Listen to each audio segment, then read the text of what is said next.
Hi everybody, this is She Got Faith, founder of Healing She Got Faith, and I'm here today with another Sunday.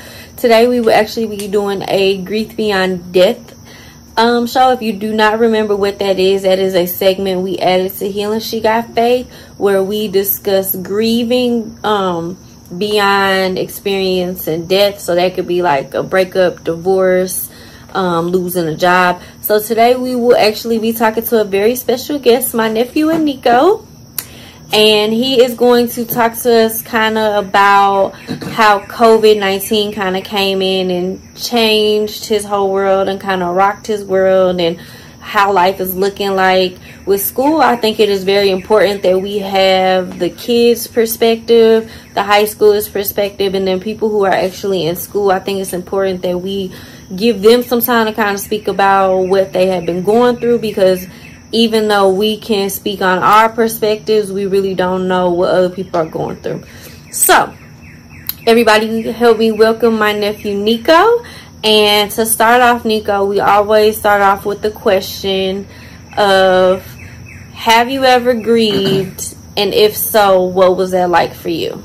And then give your name and then whatever other information you want the world to have. My name is in what you've already said, but I have grieved over the death of my grandma, say roughly 2 years ago, almost 3.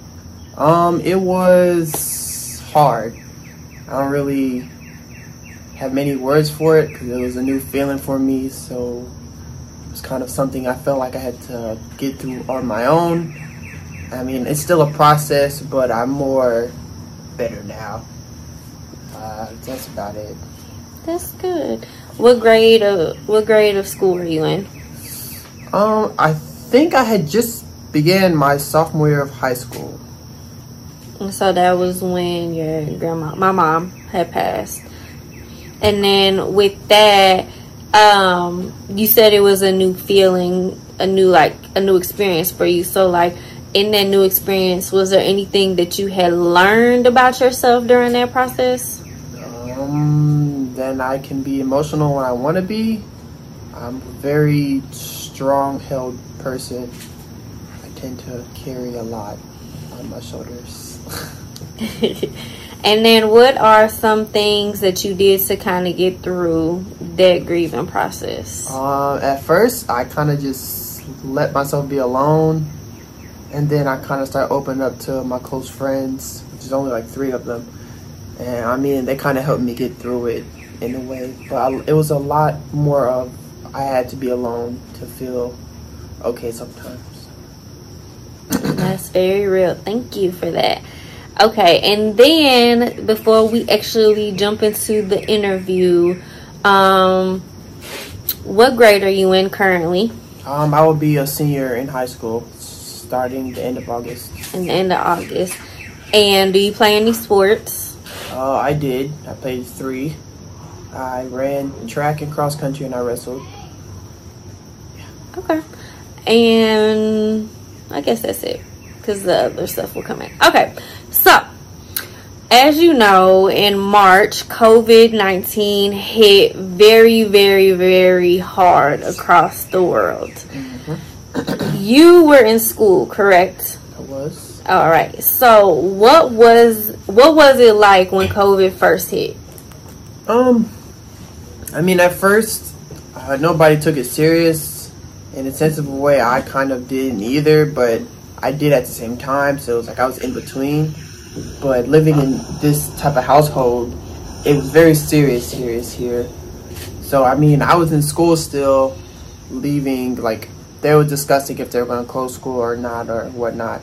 We got out of school March 18th. All the way up until now, we're still out of school.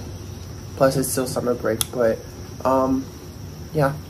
So when you say living in the type of household that you live in, explain that. They take everything literal and serious. There's no better word for that. So what he's referring to is his parents are preppers. So they basically they prep their household for situations like COVID and they're very serious about being protective and having supplies already kind of in hand for state of emergencies and world emergencies like this. So that's kind of what he means by that. So Nyko is my sister's oldest biological son. There's 6 of them all together. My brother-in-law's oldest son is technically the oldest, and it would be Nyko. So he is my parents' oldest grandson, and he's my sister's oldest biological son. So with that being said, I have known him since he was in the womb. He used to change his diapers, give him baths, and all of that cute stuff. So COVID hit, you were already in school, and your household was taking it very serious. But what was going through your mind as they was talking about, we don't know, not your parents, but the school, we don't know if we're going to stay open. Y'all might be out of school for a couple weeks. At that point, they didn't know y'all was going to be out of school for this long of a time. At that point, it might be a couple weeks. So what did that look like? Or what? No, I'm sorry. What was going through your head? I don't know if I'm going to pass this grade, because I have to learn physically. I'm not good with learning online. I suck at it. I'm about to lose a whole track season, and I wonder how long this is going to last, you know. So with the track season and the failing, how did that affect you? Well, when it came down to failing, they put in the system like, God, March 18th. I think in April. I think in April they were like, well, grades aren't gonna affect you badly anymore. So it was more like anything you do is just to help your grade. So I mean, if you chose not to do anything, I mean, wherever your grade was at is where your grade was at. So did you pass? Yeah. So you passed. So when did you get final grades for this semester? I don't know, but I checked before school was over. School was over like the last week of May or something like that. I checked, and I had a few A's and B's and the C and the D. Okay. Well, congratulations. Thank you. So along with that, during this global pandemic, George Floyd was murdered during all of this. And you're from St. Louis, so you've seen this happen with Mike Brown. When George Floyd was brutally murdered in front of the world to see. You were also alive and well during that time. What was going through your mind when you realized there was a global pandemic and a global revolution happening at the same time? With the pandemic, there's so much you could think about that. So I don't really have a solid answer for that. But with the what do you call it? The murder of George Floyd. That it was very frustrating. So I tried not to think about it as much. But it's like, you know, you see it everywhere. I mean, what else can you do? Get mad and, you know, stuff like that. It just shows what type of world we live in, sadly. Yeah. So you're pretty young. You're 18, right? Yeah. You're 18. You're constantly seeing these horrible things. At any moment, like when you're watching people fight for justice, like at any moment do you think like, man, that could have been me, or what can I do, or I can't believe we're going through all of this? Or was it just easier for you to just kind of be like, I just want to sit in my room and not even think about what's happening outside? Well, for me, I'm never at home. So I was like, once I've got my license, and I've been driving ever since work and hanging out with friends whenever I can. With me, it just comes down to I'm very precautious of what goes around me. I've had police follow me. No, it's all about staying calm and not panic. Like my friends, whenever like there's police around, they kind of like stiffen up and kind of panic a little bit, you know, get nervous. And I just tell them, just relax, don't panic. You know, I was like, especially like if you get pulled over, I was like, don't panic, because they're 9 times out of 10 they're gonna be twice as nervous for whatever reason they want to say. And then you being nervous, as both of y'all being nervous, it can cause accidents, deaths. You know, like I got pulled over one time, and I mean, I wasn't nervous, I was cool. The police, I guess I got one of the good ones. He didn't come up to me hostile or nothing. You know, he was cool. So I mean, I got lucky that time, I guess you could say. You know. And you've had a couple run-in with the police. before for not doing anything? Multiple times. Can you kind of go through like what that was like, or choose whatever you choose, whatever information you choose to give? The first one was, I feel like, was based off of racism. We was in St. Charles. That's a city in St. Louis. We don't claim St. Charles. Yeah, they're racist out there. Also, people in St. Peter's are racist out there too. It just come down to how you looked at it. In my eyes and other people's eyes, it was just based off of racism, because what I got accused of doing that I wasn't doing, there was like other couples, not my color obviously, doing the same thing but not being said anything to. So I mean, and then I've been followed by police, so I don't really see no... For not doing anything, just being you. Basically. Yeah. So when you bring both of these, the global pandemic and the global revolution, you bring together like two horrible situations that affect our kids and our young people. I understand that my nephew is 18, but I'm not just saying this because he's my nephew. Like, I actually work with high schoolers and college. Like, they're still babies, and so these young people have to go through this and have to witness this. And as the adults in their life, we always try to protect them, but at the same time, being very open and honest. Like Nyko has said, he's had run-ins with the cops, even though his parents have prepped him and his household for everything. When COVID-19 hit, it was still hard to adjust to. And so a lot of times we overlook what our young people are going through. Like, oh, we don't think that their life is so hard because all they have to go through is high school. But a person like Nyko, who has been through a lot, and especially in our family, we've just been through so much. So when we sit here and try to tell these kids and these young adults what they don't have to deal with, we're not helping them. And so as for me and my organization and my platform, I like to give young people a space to be able to talk and give their perspective. One of the first Grief Beyond Death segments, I brought one of my former students on, and she discussed the murder of George Floyd. She discussed her experience with the protests, her experience with COVID-19. And so with this, it's very important that we give our young people that voice, because their voice matters just as much as us adults, because we're not the only ones suffering. And I think that is the most important thing to remember, is that we're not the only ones suffering. The thing about it is, our kids are raised to be at school every single day. So when that is taken away because of a pandemic, their life is changed drastically. So like my nephew said, he was in school, he played 3 sports, then a pandemic hits, and now you're stuck at home. And your school just told you y'all was going to be at home until October, right? End of the 21st. First semester, no, first quarter.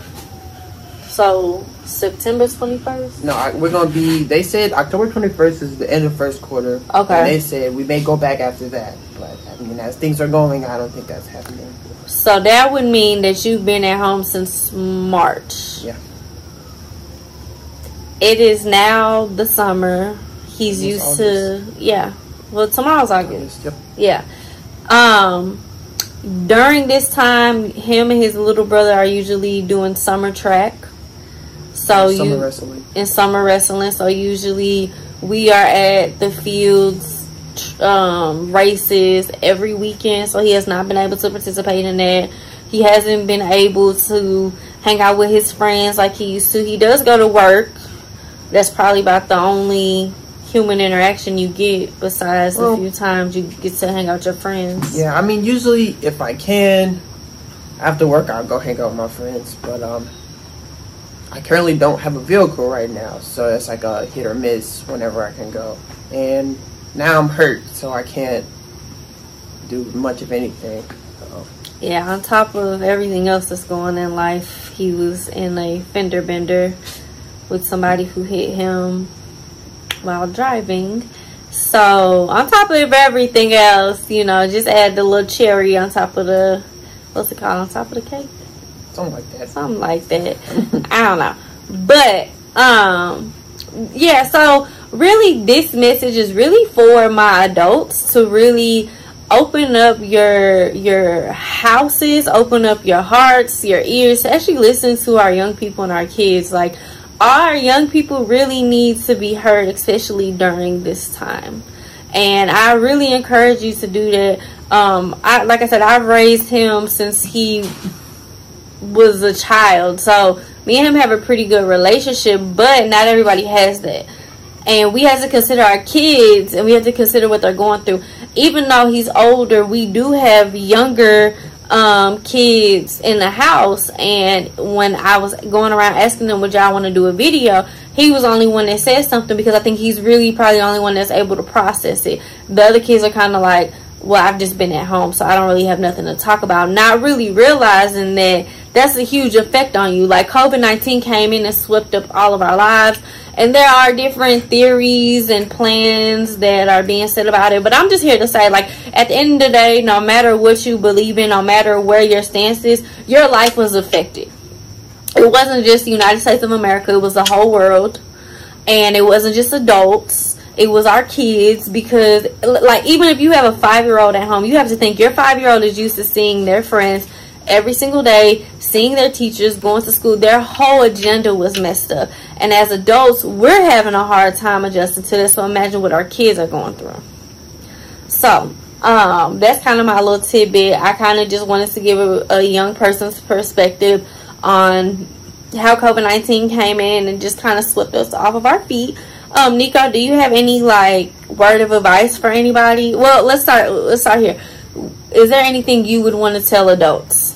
I would say, if you have, like, a son, a daughter, an athlete at all, no matter what age, kind of get them something to do, like something little, like a trampoline, maybe even a basketball hoop if you can fit it in somewhere. Just something to keep them, you know, going, so they don't be like, well, I don't want to do this anymore because I haven't done it in a while. Like, they don't give up or something like that, especially if, you know, they love it.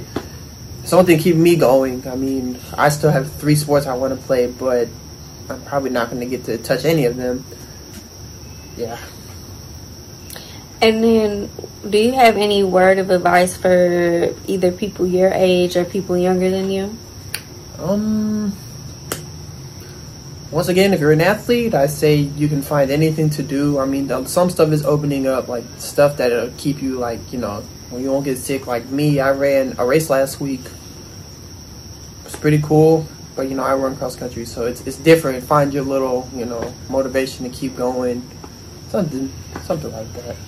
And is there a note or a word of advice you want to give to any teachers, coaches? Have patience. Don't give up on the kids. There's some good advice. And then also, too, just in general, like, any word of advice you would give to anybody kind of dealing with inequality, racial injustices, or the process of dealing with and adjusting to COVID-19. I would say stay patient and keep moving, no matter if it's, you know, super slow. But just have patience. You know, things will get better. Hopefully, you know, we're all hoping. You know, what was the other question? Kind of forgot. The first half. Word of advice to anybody dealing with inequality, racial injustices, racism. For racism, I will say, you know, people are going to talk whatever they want. I wouldn't say retaliate or nothing with all this going on. You know, do your best to stay calm, stay positive. Don't don't hurt yourself trying to, you know, prove your point or something like that. Kind of just like, if you get pulled over by police, I know it's not much, but I was like, stay calm. You know, do what you got to do to stay alive. So basically, he's saying don't act like me and be cussing people out and going off on people and yelling at people. That's probably not the best idea, right? I'm very vocal about my views, and when people mess with mine, you can ask Nyko. I'm very vocal about that. So it's best to just be quiet sometimes, you know, just he did not learn that from me, because I don't have a quiet bone in my body, so he didn't learn that. But for those of you who do watch, this video was not scripted. We went off the dome. If you watched last week's video, then I kind of told you that I had an emergency in the family and had to come back home. And so these videos, I did not have any notes on, and it was not scripted. So like, this is all authentic, especially from his point of view. I did not coach him. I did not tell him what to say. I kind of just asked him if he would speak on how COVID-19 affected him, and then I kind of just asked questions that I've asked in the past with other videos. So it's all authentic. What he said is what he said. I did not coach him. This was an opportunity for him to speak. I wanted him to be able to come onto this platform and be able to give his opinion, his voice. Again, I'm an advocate for the young people, and I really do believe that they need to be able to speak what they need to say, and they need to be able to talk about what they're going through, because at this point in life, we're going through a global pandemic and a global revolution, and at the end of the day, we need to be open with our young people. And so at Healing She Got Faith, that's exactly what we're doing. So Nyko, I thank you so much. I love you. Of course. Always have, always will. You'll always be my baby. Even when you're 95 years old, you'll always be my baby. Thank you. If you made it this far, thanks for being on this journey with us. And don't forget to check out Healing She Got Faith. And always, please, please, please remember to love you the way you love the world. Oh, Nyko, I'm supposed to say something to you. I always I told y'all this was not scripted, this one. So I always give like kind of a word of advice to all my guests that come on this show. And so like, my word of advice to you is, it's not really advice. I just want to tell you how proud I am of you. I just want to tell you how much I love you. It's been amazing to see you grow, and it's amazing to see you become an athlete and a man that you've become. And I want you to keep it up. I think you've done very good for yourself, given everything you've been through. And so I just want to encourage you to keep that up. And I'm always going to be your biggest fan. I love you. So to everybody else, love you the way you love the world. Don't forget to check us out at HealingSheGotFaith.com. Thanks for coming on this journey with us. And we will see you next Sunday. Bye, everybody.